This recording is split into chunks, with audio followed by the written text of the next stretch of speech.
É possível a convivência pacífica num condomínio? Eu acredito que sim, mas há algumas regras que se as pessoas não respeitarem, aí fica impossível, não é, Roseli? Tudo Olá. bem? Prazer em te receber. Prazer, o prazer é todo meu. Roseli Muita alegria de estar Schwartz. aqui hoje. Schwartz. Você é especialista em gestão de condomínio. Isso. O que é especialista em gestão de condomínio, Roseli? Eu sou administradora, contabilista e 20 anos já lidando nessa área. Eu sou professora do curso de administração de condomínio e síndico profissional da Escola Paulista. Esse curso eu tenho há mais de 20 anos, o curso presencial, agora também tenho um curso online. Que legal! Tenho um livro publicado, Revolucionando o Condomínio, olha o tema, Pois né? é. Porque esse revolução não é de briga, é o contrário, é mudar a forma de gestão. É isso, tá? Roseli, que me chama a atenção. Quer dizer, é um tema que merece ser estudado. Com certeza. Academicamente. Hoje, o condomínio se aproxima muito a uma empresa. Perfeito. Então, o gestor, ele precisa realmente adquirir conhecimento para poder fazer uma gestão transparente, segura. Profissional. Sim, né? Que tenha realmente segurança para aquelas pessoas, né? Que aplique ética, principalmente, que nós estamos precisando muito, né, nisso, Regina. Então, isso é muito importante, que ele se prepare, porque hoje não dá para administrar o condomínio como era há 20 anos. Tudo mudou. Sim. E para isso, para entender como isso funciona, nós temos alguns tópicos. Certo, vamos lá. Vamos aos tópicos. Então, como melhorar a vida dos moradores em condomínio. Cumprir o regulamento interno e a convenção. Isso eu coloco assim como uma das medidas primordiais, tanto para o síndico como para os condôminos e moradores, né, que então inclui todos. Porque se ele não entende a necessidade do cumprimento das regras, né, então fica muito difícil. E elas existem não é para complicar, para o síndico ser o chato, mas sim para facilitar e dar uma disciplina para todos, para que haja um limite, né, de direitos. Então é muito importante que se compreenda, né, e cumpra, se respeite. Sim. Tá. Próxima meta, ou próxima dica, ou próximo passo, participar das assembleias. Isso eu acho assim uma coisa fundamental, que as pessoas mudem, né, a forma, porque a gente observa às vezes em assembleias assim importantes que tem decisões que envolvem altos valores e as pessoas não participam. Decisões sérias, sim, né, Roseli? E aquilo que depois não fica democrático, porque fica a decisão apenas de um pequeno grupo. Então, para que haja essa participação, essas decisões, então, tenham um atendimento à maioria, as pessoas precisam participar, né? Agora, o que eu recomendo é que os síndicos, né, os gestores, também tenham a preocupação em organizar as assembleias, para evitar aquele caos que às vezes ocorre em muitas assembleias. Então, o que eu falo? Mandar com antecedência a documentação, as coisas que vão ser tratadas, o resumo dos orçamentos, não é, que vão ser apresentados na Assembleia. Então, isso as pessoas às vezes vão ter oportunidade de debater, deixar à disposição os orçamentos hoje na internet, porque hoje é muito fácil digitalizar e deixar todo ou no mundo site. ter acesso é fundamental, isso, né, Roseli? Então, esse conhecimento já vai facilitar. E uma outra coisa que eu acho assim também muito importante, que a avaliação seja feita pelo voto secreto. Porque assim não há aquele conflito de opiniões, você entende? Porque às vezes, faz né? todo sentido.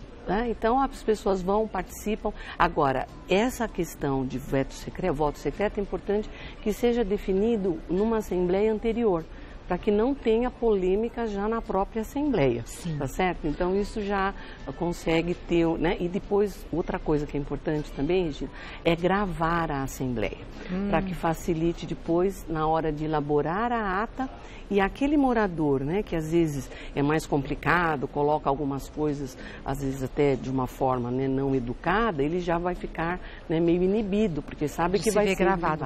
Você sabe, Roseli, que outro dia eu fui numa reunião do meu condomínio. Olha, que maravilha! Em anos de casos de família, eu nunca vi o que eu vi naquela reunião. Olha. Como assim, era... Eu falei, mas o que está acontecendo aqui? E aí o meu impulso foi gravar. Porque aí quando a pessoa se vê, ela já entende que... precisa maneirar nas colocações. Exato. Né? Próximo tópico.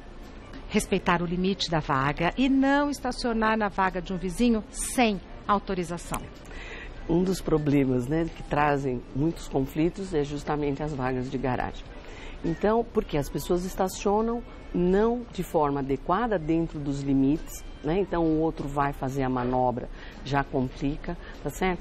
E usar, que seja por 5 minutos a vaga de um vizinho. Aí ele chega, pronto, já criou confusão, já vai reclamar com o síndico, né? Então a vaga, e uma outra coisa importante, as vagas, infelizmente, né, colocadas pelas construtoras, às vezes é de um tamanho, né, não adequado. E as pessoas hoje às vezes querem ter aquela cabine dupla, aquele que carro não cabe na vaga. Que não cabe, tá? E aí começa a criar problema na hora das manobras e tudo isso. Então, respeitar, né, o tamanho das vagas é muito importante, né? E uma outra coisa também interessante que eu acho que complica é o vazamento de óleo nas vagas, né? Por quê? Isso pode trazer acidentes das pessoas escorregarem, né? Principalmente os idosos, as crianças. Então, né, respeitar essas condições aí das vagas. Próximo tópico para uma convivência pacífica nos condomínios: cuidar para evitar latidos e cuidar da higiene dos animais. Hoje, o Brasil é considerado assim, o segundo país em número de animais. Ah, é? Sim. Né? Então, é como se fossem os filhos, né, das pessoas que têm os bichinhos, né, adoráveis. Só que ele precisa ter essa consciência que às vezes tem pessoas que têm alergia, né? Então, de cuidar realmente, né? E uma coisa que eu assisti uma terapia, né, até lido por uma psicóloga de animais, que às vezes o animal ele tem assim um comportamento de latir o tempo inteiro, porque o próprio morador o educa dessa forma, né? Então ele precisa acostumar a ficar no seu cantinho, né, não estar o tempo inteiro com a pessoa, porque quando a pessoa sai, ele sente falta, né? E aí tem, né, aquele problema de latir o tempo inteiro. Então os moradores, né, se conscientizarem e tem tratamento para isso, né, para os bichinhos, porque o convívio pode ser pacífico, né? Mas tem que respeitar o regulamento, a forma de descer com o animal, né? Respeitar quando lugar a pessoa... apropriado para o animal fazer suas necessidades. Sim, hoje os condomínios mais modernos, ele tem uma coisa muito interessante que chamam de cachorródromo, né? Onde o próprio morador pode levar o bichinho e tem brinquedos para o bichinho, quer dizer, é uma beleza isso, né? Eu acho que é uma coisa moderna e que realmente atrai as pessoas, né? Perfeito. E a higiene é uma coisa muito importante, porque aqui na cidade de São Paulo, a legislação, ela fala de a possibilidade de ter até 10 animais numa residência. E tem numa mesma residência? Numa mesma residência, tá? É uma coisa absurda isso. Numa residência isolada, não causa tanto problema, mas você imagina num apartamento, né? E o morador, muitas vezes, ele jura de pé junto que não tem odor nenhum, mas os vizinhos sentem, né, esse problema. Então, ter, né, essa noção do bom senso de não ter um número excessivo de animais, nem de gatos e nem de cachorros. Isso, né, pode ser estabelecido na própria convenção. Isso, tá, no próprio regulamento interno. E estabelecendo a forma de manter o bichinho, né, de uma forma agradável para todos. Para todos. Temos perguntas do pessoal de casa e a gente vai começar a responder agora. A Sandra pergunta: o condomínio, quando for fazer obras, é obrigado a fazer uma espécie de licitação ou pode escolher a empresa mais conveniente? Então, o que eu colocaria assim, toda a obra, né, extraordinária que vai ser realizada no condomínio, o síndico precisa tomar a medida de convocar uma assembleia especialmente para tratar desse assunto, né? Então, aí vai ser apresentada as empresas que colocaram suas propostas comerciais, tá? E para que haja maior transparência, eu costumo recomendar que o síndico estabeleça um escopo dessa obra, né, do que vai ser então necessário, e que os moradores possam criar uma comissão de obras e participar, trazendo os orçamentos, onde vai verificar não só o preço, mas a qualidade do serviço que vai ser adotado. Tá. Então, dessa forma, fica bastante transparente. Você aprovar uma obra, né, sem aprovar, não, você cobrar do morador sem ter a aprovação de uma assembleia, costuma gerar realmente bastante polêmica, sem dúvida. E uma desconfiança, porque a pessoa é surpreendida com aquele rateio sem, né, ter o preparo. E uma coisa interessante, Regina, porque mesmo que o condomínio tenha um fundo de reserva, né, que seja suficiente para realizar essa obra, o síndico não deve utilizar o dinheiro sem ter aprovação. Tá? Para que depois não suma o dinheiro e o morador seja surpreendido, né? Então, pedir autorização para o uso daquele recurso. Numa assembleia específica para isso. Especialmente para isso. Próxima pergunta enviada pelo Cássio. O que é possível fazer para cortar gasto com funcionários no condomínio? Hoje todo mundo está buscando redução corte de gastos. Né?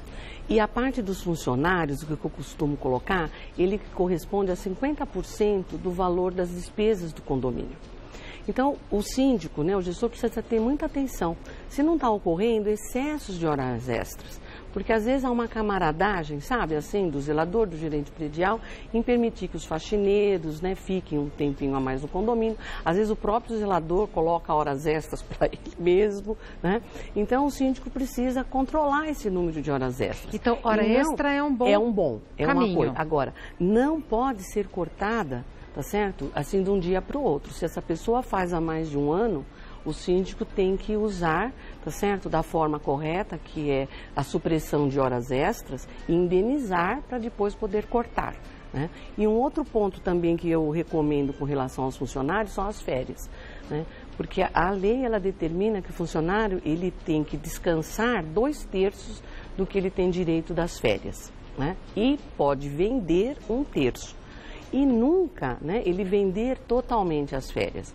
Então, o que eu observo em alguns trabalhos que eu realizo para os condomínios, que o síndico permite que o zelador, principalmente, ele venda 30 dias das férias. E aí acaba o condomínio pagando em dobro e depois, mais tarde, esse funcionário pode até cobrar, né, porque ele não teve férias, na verdade. Que é um direito garantido. E aí ele vai pagar 2 vezes, tá certo? Perfeito. Então, observar essas duas questões que eu acho que já são bem importantes.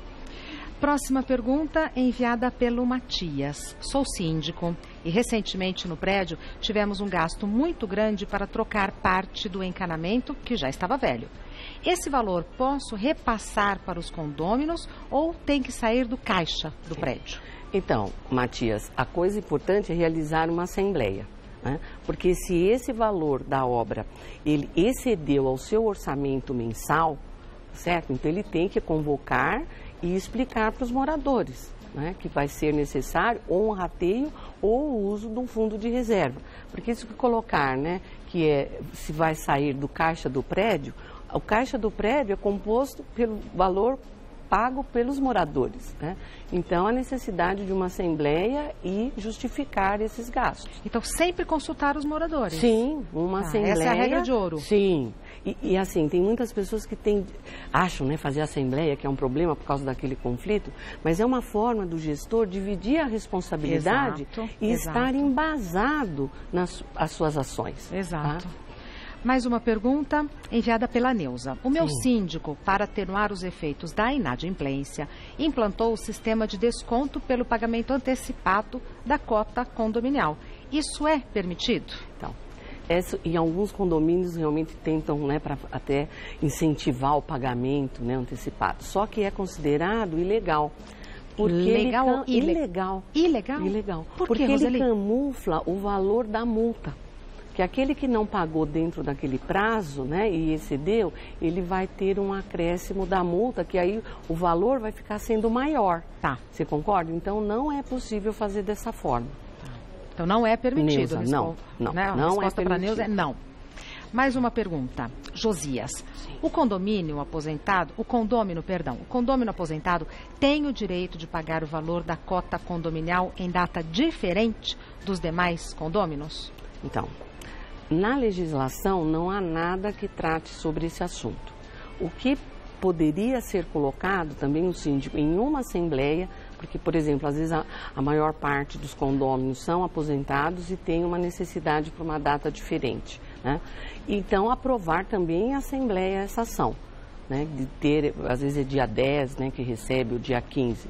Então, teria que também ser colocado essa exceção para esses moradores, tá? Porque a lei não tem nenhuma... Não contempla esse assunto. Não contempla. Tá bom. Okay?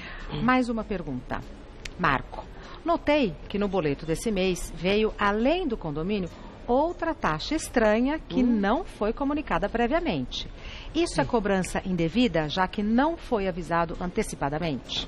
Novamente, Marcos, né, ficar clara a necessidade de você fazer uma assembleia. A transparência. Sim, porque ele é surpreendido com um valor que não sabe por que teve essa questão, né? E mesmo que às vezes o síndico ele perceba que está ocorrendo um saldo negativo da conta e seja necessário, então, colocar um acréscimo, então não fique aflito com isso, convoque uma assembleia e passe para as pessoas, né? Porque ele tem que dividir a responsabilidade. Esse problema não é só dele, então se aquele valor rateado não está sendo suficiente, divida, chama a assembleia e explica, justifica, né, o que está ocorrendo no condomínio. E todo mundo entender, né, Roseli, me corrija se eu estiver errada, que a gestão é de todo mundo. Você tem um síndico que é ali a cabeça de chave. Sim. Mas a gestão é feita por todo mundo. Sim, e a compreender isso, que os moradores precisam participar, é fundamental, para que as decisões realmente sejam mais democráticas e atendam realmente a essa maioria. Perfeito.